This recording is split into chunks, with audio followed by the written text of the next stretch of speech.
Assalamu alaikum wa rahmatullah, bienvenue à tous. On entend souvent dire l'islam est une religion de paix, ce qui ne plaît guère à ceux qui n'aiment pas l'islam. En effet, je suis tombé plusieurs fois sur des vidéos de gens qui s'attaquent à l'islam, prétendant que les musulmans qui disent que l'islam est une religion de paix n'en savent rien en réalité, car ils ne connaissent pas leur propre texte. Bien souvent, ces personnes aiment argumenter en citant des versets liés aux batailles qui ont opposé les musulmans aux polythéistes, en prétendant que le Coran appelle à tuer les gens de manière globale. Quelle est la vérité à ce sujet? Quelles sont les preuves que l'islam est une religion de paix? On en parle tout de suite, après la petite intro.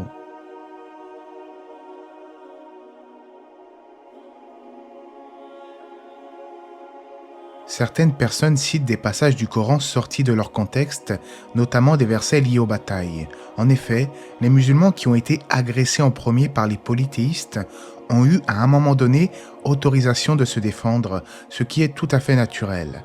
Lors d'une bataille opposant deux armées, un leader, pour motiver ses troupes, ne dira jamais « laissez-vous abattre » ou bien « soyez tués », mais il dira plutôt l'inverse, c'est du bon sens. À cet effet, Dieu dans le Coran exhorte parfois les musulmans à se défendre lors des conflits. Mais malheureusement, ces opposants à l'islam ne citent jamais les versets qui appellent à la paix et à la bienfaisance envers les non-musulmans. De surcroît, certains voudraient faire croire que ces versets sont généraux et qu'il est demandé de combattre tous les non-musulmans dans le monde entier pour les forcer à embrasser l'islam. Or, Allah dit dans le Coran dans le sens du verset « Nulle contrainte en religion, car le bon chemin s'est distingué de l'égarement. » Certains pourraient alors rétorquer « Oui, mais ce verset a pu être abrogé par d'autres versets, et puis qu'en disent les tafsirs des savants musulmans ?» Eh bien, voyons justement ce qu'en disent certains exégètes du Coran, comme Cheikh Abderrahman as-Sardi, au sujet de ce verset « Pas de contrainte en religion ». Le Très-Haut nous informe qu'il n'y a point de contrainte en religion, car il n'y a aucune raison qui justifie cette contrainte. En effet, la contrainte ne peut se faire qu'avec une chose dont la réalité et les signes sont cachés, dont les effets sont flous, ou avec une chose qui est abhorrée par les âmes. Or, cette religion juste et cette voie droite sont évidentes aux yeux des gens et leurs signes sont clairs et apparents et ne souffrent d'aucune ambiguïté. C'est pourquoi Allah n'a pas besoin de le contraindre à choisir sa religion, puisque aucun résultat ni intérêt ne sont possibles avec lui. En outre, la foi du contraint n'est jamais réelle et sincère. Son élève, Cheikh Al-Husaymin a dit quant à lui que le combat mentionné dans le Coran n'est pas de contraindre les hommes à entrer dans l'islam, car si les choses en avaient été ainsi, la jizya n'aurait pas été instituée.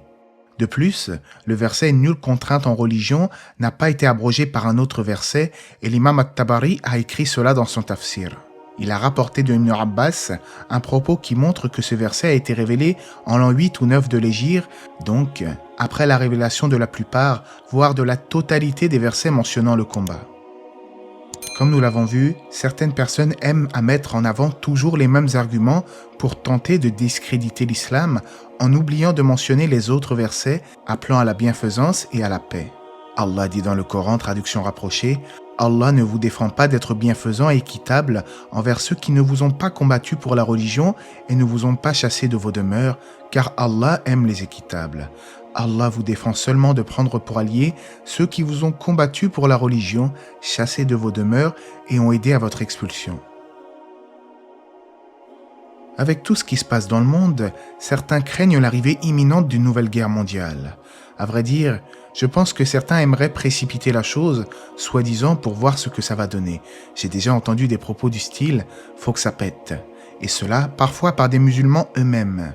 Or, l'islam étant une religion de paix, le musulman ne doit pas penser ainsi.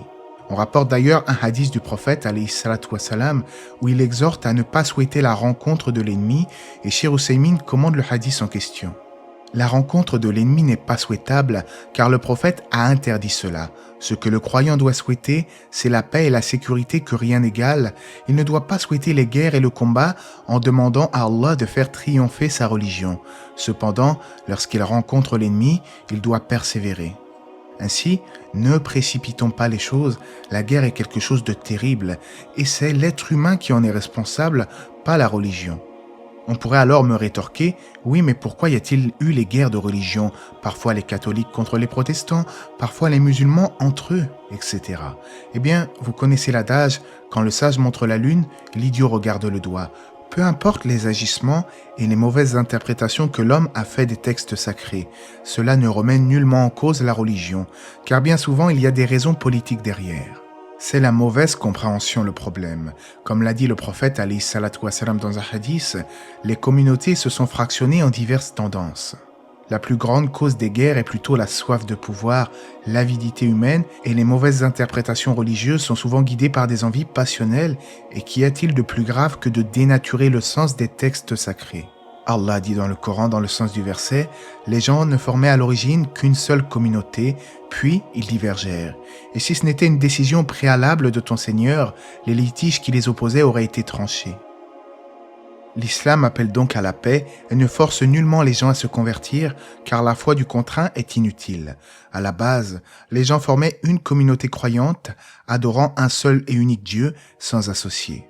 J'espère que cela aura dissipé toute ambiguïté à ce sujet, car aujourd'hui beaucoup tentent de critiquer l'islam sans une once de connaissance, mais Allah dit dans le Coran, dans le sens du verset, « Ils veulent éteindre avec leur bouche la lumière d'Allah, alors qu'Allah ne veut que parachever sa lumière, quelque répulsion qu'en aient les mécréants. » Un appel aussi aux musulmans partout dans le monde. Je ne parle pas à vous forcément, puisque je sais que sur la chaîne, beaucoup de mes abonnés sont très instruits, mais je parle de manière globale. Apprenons notre religion pour être à même de pouvoir réfuter les ambiguïtés propagées par ceux qui sont contre l'islam.